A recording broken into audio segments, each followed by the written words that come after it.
नमस्कार मित्रांनो, तुम्हाला माहीत आहे का? भारतीय रेल्वेमध्ये अशी एक ट्रेन आहे, जी देशाच्या एका टोकापासून दुसऱ्या टोकापर्यंत प्रवास करते. या ट्रेनचे नाव आहे विवेक एक्सप्रेस. ही ट्रेन आसाममधील डिब्रुगढ ते तामिळनाडूतील कन्याकुमारी असा तब्बल 4,200 किलोमीटरचा प्रवास करते. हा प्रवास पूर्ण करण्यासाठी तिला जवळपास 75 तास म्हणजेच 3 दिवसांपेक्षा जास्त वेळ लागतो. या प्रवासादरम्यान ही ट्रेन 50पेक्षा अधिक स्थानकावर थांबते आणि अनेक राज्यांमधून धावते.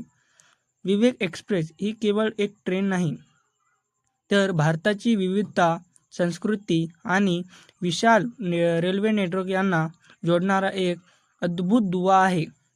भारतीय रेल्वे हे जगातील सर्वात मोठ्या रेल्वे नेटवर्कपैकी एक असून दररोज लाखो प्रवासी आपल्या गंतव्यस्थानी सुरक्षित पोहोचतात. जर तुम्हालाही या भारतीय रेल्वेबद्दल अशाच रोचक आणि माहितीपूर्ण गोष्टी